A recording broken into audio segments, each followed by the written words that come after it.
โตทางแสบทางหวานหวานทางเนื้อหวานทางน้ำบุแหละเนาะก็แล้วก็หวานทางเจ้าของหย่อนยิ้มแจ่มใสจังซี่แหละที่วาสนาผู้ใดเด้อนาคตนี่ก็ว่ากันไปแหละพามะพร้าวได้ขนาดนี้คือสิมีคนมาดูแลอยู่บ่เด้สบายดีพ่อแม่พี่น้องตอนนี้เฮาอยู่บ้านหน้าใสเลยว่าหน้าใสน้อยหรือหน้าใสใหญ่บ้านหน้าใสนี้ก็จะเป็นอีกบ้านหนึ่งที่โด่งดังในแขวงสารวัตรเฮาก็สิมีมะพร้าวหลายได้กระจกคายได้คือจะเป็นคำขวัญของสารวัตรได้คือบ้านพร้าวนาไซปิ้งไก่นาปงลำวงสารวัตร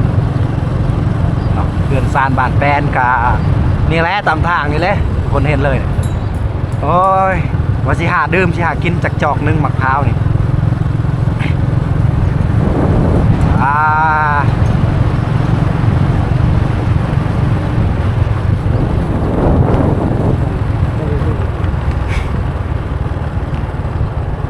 ตัวนี้เนาะ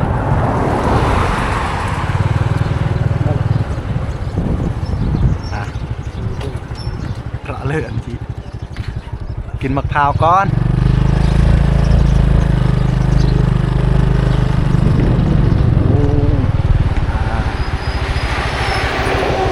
สบายดีสบายดี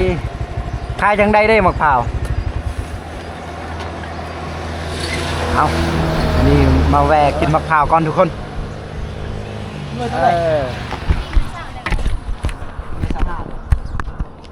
ไม่มาจังถ่ายได้บ่ถ่ายได้บ่ไปอยู่ เอามื้อนี้ก็พอดีทีมงานเฮาทมิตเฮากายได้ทุกคนว่าสิไปพูนไปท่าแตงเลยเนาะสิออกทริปไปเมืองท่าแตงแขวงเสกองพอดีเฮากายมาน้อยหนึ่งทุกคนเลยเนาะอันนี้ก็จะเป็นบ้านหน้าใสน้อยหรือว่าหน้าใสใหญ่มันน่ะหน้าใสน้อยโอ้เอาแบบใดมันมีเฮิมบ่หรือว่ามีแก่มีอ่อนมีแก่และมีอ่อนตัวใดแก่ตัวใดอ่อนอันนี้พอดีเอาตัวพอดีเอาตัวพอดี โอ้พอดีแม่ค้าเพิ่นขายมะพร้าวหน่วย25บ่เลย30หน่วยโอ้คือขายทึกแท้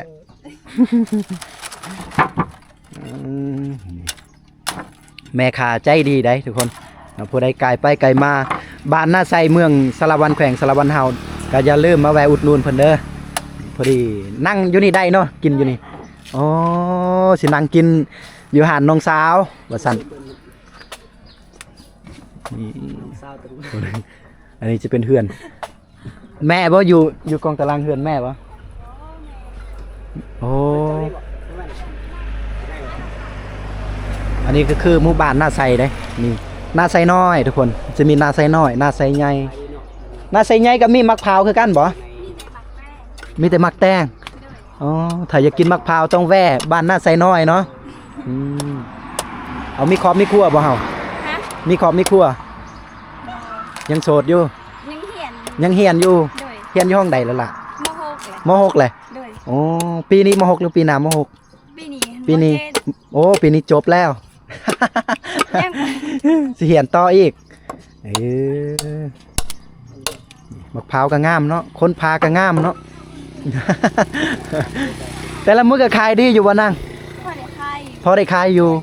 ย้อนน้ำหน้าตามั้งพอได้ขาย เขินเลยโอ้เป็นแต่แสบเด้อทุกคนอ้าวนี่หน่วย25,000กับพ่อกินได้เด้อทุกคนโอ้โหเอาคือว่าดูดบ่ออกว่ะโอ้มันมีแนวตันดูดบ่ออก โอ้มีแนวตันโอ้ยแสบก็คือแบบมะพร้าวบ้านเฮาอะไรทุกคนแต่ว่าจะเป็นมะพร้าวที่โด่งดังได้เนาะอยู่แขวงสารวันนี่บ้านพร้าวนาไซเนาะปิ้งไก่นาปงลำวงสารวัน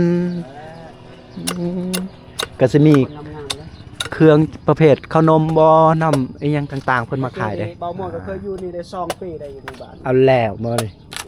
แต่กี้เจ้าก็เคยอยู่นี่วะแม่พวกนี้ยังไม่น้อยเอาประมาณนี้โอ้โหบ่จื้อเฮาแล้วและไอ้ยังอยู่นี่อยู่กับบังนี่ข้าวล่าม บังข้าวหลามบังข้าวหลามบ้านนาไซมีเพลงอีกได้ตัวนี้นะโอ้เป็นแต่แซ่บนี่แหละผู้สาวเฮ็ดก็งามเด้เนาะแต่แซ่บเด้เป็นแต่จับต้องเด้เฮ้ยมะพร้าวเพิ่นเอาให้นี่ทีนี้ไปใส่ นี่ตาแสบทั้งบังข้าวหลามตาแสบทั้งมะพร้าวตาแสบทั้งคนพุ่นแหละ อายุจักปีแล้วล่ะ อายุ16 ปี 16 ปี โดย อ๋อยังอ้อๆอยู่พอดีอยู่นะ ยังตาแพงอยู่เนาะ โอ้ยบ้านเฮานี่จะเป็นภาษาหยังบ่เด้ ภาษากะตาง กระต้าง โดย มะพร้าวนี่เขาเอิ้นได้ล่ะ มะพร้าวคือกันบ่ บ่อันนั้นตวง ตวง โดย โอ้เออ แม่คอยอยู่เพื่อนโดย ตะกี้นี่คนอยู่เพิ่นได้ภาษา พี่น้องบ่ วันนั้นเขามาทำแม่ มาหาแม่ เอาพอดีทุกคนเฮากลับมาแวะกินมะพร้าวน้องเพิ่นก่อนได้แต่ว่าเงินยังบ่ทันได้จ่ายติดหนี้ก่อนได้บ่ ได้ ได้โอ้ยเพิ่นว่าได้เอาประมาณนี้ได้แซ่บพอดีอันนี้น้องเลือกเองเนาะ โดย เราเลือกให้พิเศษเลยเลือกให้ทีมงานซุมเฮาพอดีเลยแล้วว่าซ้ำพอดีก็คือกับหน้าตาคนกับซ้ำพอดีได้ยังเหียนอยู่เหียนห้องม.6พอดีอายุ16 ปีเนาะ17หรือ16เมื่อกี้นี่ 16ซื้อในใดเฮานั่ง ชื่อนก นก โดย น้องนกป้าก็สิบินงามคือนกอยู่บ่สิบินสูงอยู่บ่โอ้ยสุดยอดเลยหมากเผาวนาใส่เฮาก็เคยได้ยินแต่ว่าชื่อได้ทุกคนถ้าผู้ใดที่เคยเลื่อน Facebook เคยเบิ่ง Facebook เนาะก็สิเจอหมากเผาวนาใส่เนาะสิก็ผู้ใดมาสารวัตรก็สิได้เห็นปิ้งไก่เซโน่พุ่นแหละเอ้ยบ่แม่นเซโน่ปิ้งไก่อีหยังเกาะหน้าป้งอีหยังฮอดเซโน่ก้อย เซโน่มันขึ้นกับสวรรณเขตเอา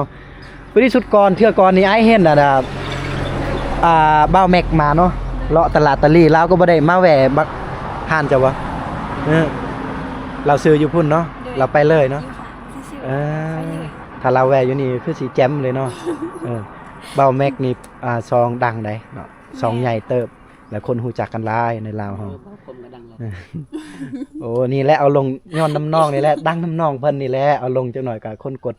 ไลค์กดแชร์เดี๋ยวเขามาซื้อนี่แหละเนาะ จังหน่อย เขามาซื้อเขามาอุดหนุนให้นี่แหละ เดือนใดก็สิเข้าอีกโรงเรียนเดือนใด เดือนเก่า เดือน9 ด้วย อ๋อเดือน7เดือน8นี่ก็ยังอยู่เฮือนเนาะยังอยู่นี่เนาะข่าวขายทุกมื้อบ่นั่น โดย โอ้ยเห็นหน้าข่าวก็เว้าฮอดข่าวเลย ไปสองคนทั่ว โอ้แน่นี่ไอมาแวะกินทุกมื้อได้บ่ ได้ บางมื้อก็กินมะพร้าวบางมื้อก็สิมาแวะมาชมนางงามก็ได้เนาะ ข้าวก็ได้คนนี้แล้วก็อิ่มเลยแหละ ทางไหนก็เฮือนไปล่างนี่บ่ บ่เพื่อนอยู่ใน อยู่ในไปทางเทิง โดย อันนี้เพื่อนพี่น้อง โดย และหานี่เฮาเซาบ่หรือว่าจะได้ อ๋อแบบซื้อดินแล้วก็ต่างหากอยู่นี่ อ๋อโอ้ทางนี้นี่ดินพวกเจ้าหมดแหละ ด้วยให้จ้ะ อ๋อนี่เนาะตัวนี้เนาะแต่ว่าทางล่างบ่แม่น ทางล่างก็แม่นเบิด ทางแม่นเบิดอันนี้ก็แม่นเบิดเฮือนเจ้าก็บ่แม่น บ่เพื่อนอันนั้นเพื่อนไปเท้า เฮือนไม่เท่าโอ้อันนี้เฮือนเฮือนเจ้า เพื่อนหาย เฮ็ดห้าน อนาคตเมื่อหน้าเมื่อไหร่ก็เอาผัวมาเปิดห้านอยู่นี่ ห้านเพิ่นกำลังเฮ็ดใหม่ๆนี่ทุกคนเพิ่นมาขายมะพร้าวเนาะเฮ็ดน้ำปั่นหรือว่าน้ำมะพร้าวอหยังต่างๆเพิ่นมาขายก็วางได้เด้เพราะว่าทำเลอยู่นี่ได้เลยทุกคน เพราะว่าจะเป็นทางดำได้ไปเมืองสารวันแล้วก็ไปทางนี้ไปเมืองท่าแตงแขวงไสกองก็พี่น้องทางฝั่งไทยก็อยากมาซิมมะพร้าวน่าใส่ก็มาได้เด้อทุกคนเด้อนะถ้า มักตัวแก่แล้วมักตัวอ่อน ถ้าบ่เชื่อย่านว่ามักพร้าวบ่แซ่บหรือว่าแนวใดก็สามารถไปเบิ่งช่องใหญ่ได้ช่องบ้าวแม็กเพิ่นก็เคยมาซิมแล้วเนาะนี่แห ไป ละ อยู่บ้านไหน เฮาอยู่สมวยแต่ว่าอยู่สารวันโดนแล้วโอ้หลายปีแล้วอยู่สารวันนี่บ้านเดียวกันนี่แหละเนาะเฮาเนาะ ตัวเมืองเลยสารวันนี่แหละไอ้เฮ็ดได้คลิปนี่แหละเฮ็ดYouTube เฮ็ด Facebook นี่แหละพอดีเห็นสาวงามก็อดบ่ได้แล้วต้องได้แวะเมื่อกี้ไอ้กายไปหน่อยนึงเนาะเห็นเนาะเฮากายไป เห็นอยู่ เห็นอยู่แวบๆอยู่ เฮาก็เลยกลับคืนวันนี้เอาเบิ่งผลงานทางพุ่นแหละทาง FC ฟ้าพุ่นแหละนะ ไอ้สิไปใส่ต่อ อ้ายคิดว่าสิไปท่าแตงมื้อนี้อ้ายสินอนท่าแตงท้ายเลาะชนบทบ้านกันดอนบ้านทงหวายก็ได้ยินเขาว่าบ้านกันดอนงามงามมีผู้สาวงามคือกันแต่บ้านทงหวายก็งามบ่ได้ผู้สาว บ้านแล้ว มีทุกบ้านแต่บางทีหน้าตาแบบใจดีคือน้องเพิ่นนี่น้องนกก็หาใส่บ่ได้เลย เอาทุกคนเราสิกินมะพร้าวก่อนบัดแล้วเฮาสิเดินทางไปพุ่นแหละนะเฮาสิไปบ้านกันดอนแล้วก็ไปบ้านทงหวาย นี่แหละ เอาเจ้าบ่กินบ่ กินแล้ว กินแล้ว ด้วย ขายเลยกินเลยเนาะบ่ย่านว่าเจ้าอยากกินอ้ายสิเอาอีกหน่วยหนึงให้เจ้า น้ำกินแล้ว เอากินแล้วโอ้ นี่ก็เสียงปากแต่เรา ตวงเนาะแม่นบ่ภาษาเจ้าตวง แมน ภาษากะต่างนี่กินข้าวนี่แหละ จ้าเด้อหอย จ้าโดย ด้วย กินน้ หอยเด้อ ำง่อยเด้อเอาค่อยนี่เอิ้นอะไรค่อยจังซี่นะ เก่า เก่าเก่าไม่แม่นบ่เจ้านี่ไม่ ด้วย เก่าไม่สมมุติว่าค่อยฮักเจ้านี่ภาษากะต่างเนี่ยว่าเอิ้นใดนะ เก่ามากไม่ เก่ามักไม่โอ้ประมาณนี้เด้ค่อยฮักเจ้าก็คือเก่ามักไม่โอ้ เฮาถามแบบสมมุติว่าภาษากะต่างนี่มีแฟนแล้วบ่จังซี่แนวใด สอนอ้ายได้บ่ ก็คือภาษาลาวเลยบ่ บ่ บ่ ต่างกัน แนวใดไม่เบิ้น บ่แม่น แนวใดซะเจ้ามีไม่มีแฟนแล้วบ่บ่แม่นเนาะ แนวใดนะเขินแล้ว เขาลืมแล้วเขาลืมแล้วเขาบอกภาษาลาว เนาะส่วนหลายก็อยู่บ้านเฮาก็ส่วนหลายก็เว้าภาษาลาวเลยเนาะ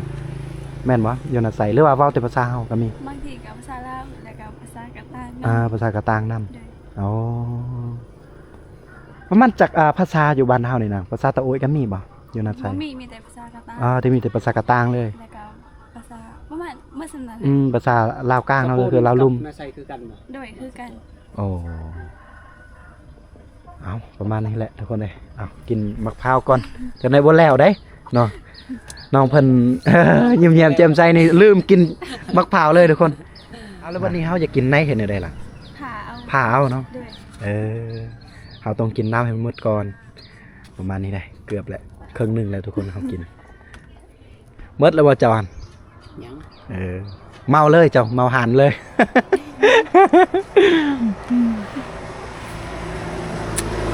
แล้วเคยมีลูกค้ามานั่งอยู่นี่บ่เขาจะซื้อแล้วกันมานั่งอยู่มีเนาะ ด้วย ส่วนรายลูกค้าทางใดโอ้ย แถว อาจเป็นแบบ แถวเซกล้องแล้วก็ อ่า แถวท่าแต้งกันเลย เออ แล้วก็แถวอยู่ในเมือง ในเมืองแน่ ด้วย ป้าทุก แล้วก็แถวปากซองเนาะ ปากซองน้ ด้วย ำป้าปากซองเด่นเนาก็ยังมากินมะพร้าวนะใส่ แม่ โอ้โหก็ย้อนอ่ะหน้าตาน้องงามมั้งเขาจึงนั้น ถ้าคนอื่นก็จะอยากมาลิ้นแหละมากินมะพร้าวมานั่งอยู่นี่ก็ยินดีต้อนรับหมดนะ ด้วย ผู้บ่าวรอๆผู้บ่าวขี้ลายคืออายจังซี่ก็ยินดีต้อนรับบ่ ตอนเฮาเปิด ต้อนรับหมด เปื้อนอยู่นี่ ด้วย ใจดีได้มะพร้าวนี่แหละแม่ค้านี่ถ้าเฮาใจดีปากบานนี่โอ้เขาก็อยากมานั่งแหละเนาะคือเฮาจังซี่ได้ น้องคนจะหักดูไป เอาทุกคน คนเด้อ แสบด้วยทุกคนเด้อมะพร้าวหน้าใสโอ้ครั้งแรกที่อายได้กินมะพร้าวแซ่บปลูกเองบ่นางหรือว่าได้ไหนหรือว่า ปลูกเอง ปลูกเองเนาะแสดงว่ามะพร้าวพ่อแม่ปลูกไว้ติ ด้วย เมื่อหมู่บ้านเฮานี่ก็มีแต่มะพร้าวในลายสุดเนาะ ด้วย โตคือทางลังเจ้านี่ประมาณอายุได้จักปีแหละขออนุญาตเบิ่งมะพร้าวเพิ่นตั้งเลยบ่ฮู้เนาะเกินมาก็เห็นมะพร้าวแล้ว ด้วย เอากรณีสมมุติว่าบัดเวลาเฮาเลิกเนี่ยเอาไว้อยู่ไสเครื่องของ เอาเหนียนอยู่นี่เลย เอาเมียนอยู่นี่แล้วก็ล็อกไว้ ด้วย จะให้น้องเพิ่นพาได้ทุกคนพอดีเฮากินน้ำหมดแล้วบ่ได้อยากกินเนื้อกินน้ำหมดอยากกินเนื้อต่อ เอาเลยล่ะเอาสุดสีมือเจ้าเลยเฮ็ดแซ่บๆอีกคือเก่านี่เป็นภาระให้น้องเพิ่นอีกว่ะ อย่าด่ามาเด้อทุกคนเนาะ เอาปึ๊บ โอ้พามะพร้าวได้ขนาดนี้คือสิมีคนมาดูแลอยู่บ่เด้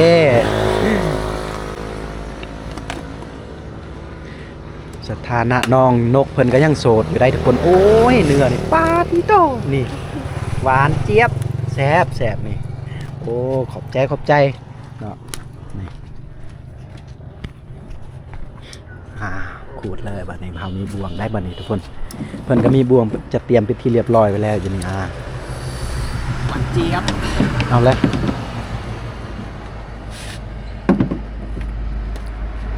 เอากินมะพร้าวก่อนเด้อทุกคนเด้อกินมะพร้าวน้องนกน้องนกมีไอ้น้องกันจักคนล่ะ มี3 คน 3 คนผู้สาวหมดบ่ผู้สาว มีน้องชายผู้เดียวแล้วก็น้องสาว แสดงว่าเจ้าเป็นลูกกกเนาะ โดย โอ้ลูกกกยังโสดบ่น้องสาวเจ้าโสดน้องชายได้สร้างครอบครัวแล้วบ่ยังคือกัน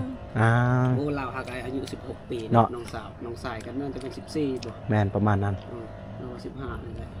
เมื่อไหร่อาจจะไปเล่นฮอดเฮือนได้บ่ เขินแล้วได้บ่นั่ง ได้เนาะโอ้เฮือนเพิ่นอยู่ในพุ่นพ่อแม่สิบ่เว้าบ่ถ้าสมมุติว่าอายไปฮอดเฮือนพ่อแม่บ่เว้าบ่บ่เว้าเนาะย่านว่าพ่อแม่สิว่าโอ้ยคนมาได้ใส่อีกว่ะเอาหยอกน้องเพิ่นเอ้าเฮ็ดได้คูดได้ล่ะเซตบัดนี้คูดมะพร้าวบ่เป็น เบื้องนึงจับกล้องอยู่ทุกคนเอาคูดมะพร้าวก่อนใส่อยู่ในบ่อ๋ออยู่นี่แหละมาที่ไส ก่อนนะซอย บ่มาแต่ลินบ่ บ่มาที่กันไม่เท่า มาแต่เฮือนแม่เฒ่าโอ้เอา ไปเฮ็ดหยังเลยเฮือนแม่เฒ่าไปลินเอา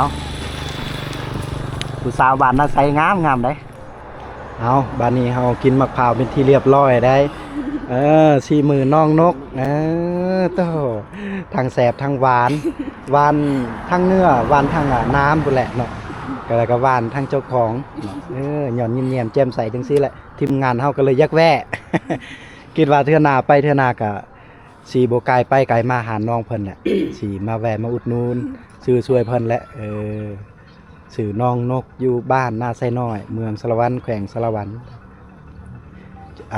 ขายมะพร้าวทุกมื้อเนาะบ่ขาดเลยบ่ถ้ายามพักแรงจริงๆขายความหมายก็คือเจ้าได้อยู่ทุกมื้อตลอดเลยบ่ได้ไปใส่บ่ บางทีก็แม่ขายแล้วคอยขาย โอ้เนาะ เพ ครับ ราะว่าเขาเที่ยวตลาดก็เคยเห็นกันเลย บ่เคยเห็นคือกันหาเคยเห็นมื้อนี้เลย หาก็เห็นมื้อนี้ เคยได้เฮาเที่ยวเพื่อนด้วยกัน บางทีก็บ่ได้เจ้าใช้บ่ได้แวะก็เลยมื้อนี้แวบๆเห็นโอ๊ยคนงาม มาแวะก่อนงามมาลีได้ทุกคน บางทีทุกคนอาจจะเห็นในกล้องธรรมดาแต่ว่าตัวจริงนี่โอ้ยงามยอมรับว่างามทั้งภายในพุ่นแหละมีเนียมแจ่มใสต้อนรับลูกค้าเนาะวาสนาผู้ใดเด้อนาคตนี่ก็ว่ากันไปแหละเจ้าก็ลินเพจบ่นะ เรียนอยู่ ชื่อในเพจเจ้า ชื่อนกคือกัน ภาษาอังกฤษบ่ โดย แล้วเลยภาษาอังกฤษไอ้บ่ฮู้ สมมุตินะสมมุติถ้าไปแข่งแบบเอาภาษาอังกฤษถ้าผู้ใดเขียนเป็นอันได้ภาษาอังกฤษคนนั้นสิชนะเจ้าเลย แล้วเลยไอ้ตกรอบเลยตัวนี้ ชื่อนกได้ทุกคนถ้าผู้ใดฮู้ภาษาอังกฤษก็เขียนได้เนาะนางนกหรือว่านกซื่อๆบ่ นกคือ อ๋อ เราจะเห็นอยู่แล้วเนาะ นี่แหละนกโอเคทุกคนเฮาก็ยังมีภารกิจจะเดินทางต่อก็คือเฮาจะไปเมืองท่าแต่งแขวงเซกองแล้วก็ไปเขตชนบทพูนแหละบางทีก็สิไปบ้านทุ่งวายบางทีก็สิไปบ้านกันดอนนะก็ติดตามไปนํกันทุกคนเฮามีโอกาสเทอหนาเฮาจะมาแหวะหาน้องเพิ่นอีกถ้าน้องเพิ่นอยู่เด้ถ้าแม่เพิ่นอยู่ก็จังหว่าเด้อ แม่เจ้าอยู่เฮาก็สิแหวะอยู่แล้วก็สิบอกใจมึงเนาะ สิกระเป๋าลงก็สิมาแหวะอีกเอาสำหรับคลิปนี้ก็บ่ได้มีอีหยังหลากหลายเด้ขอขอบใจสำหรับน้องนกเนาะขอบใจ FC ที่ได้มาข่าวรับชมเบิ่งวิถีชีวิตน้องเพิ่นมาแม่ค้าขายแท้จริงเพิ่นยังเป็นนักศึกษาอยู่ปีนี้จะขึ้นหอม.7 จบแล้วยังสิเรียนต่อก็คือเรียนวิชาครอบครัว หยอกเอาทุกคนพบวิดีโอถัดไปเลยทุกคน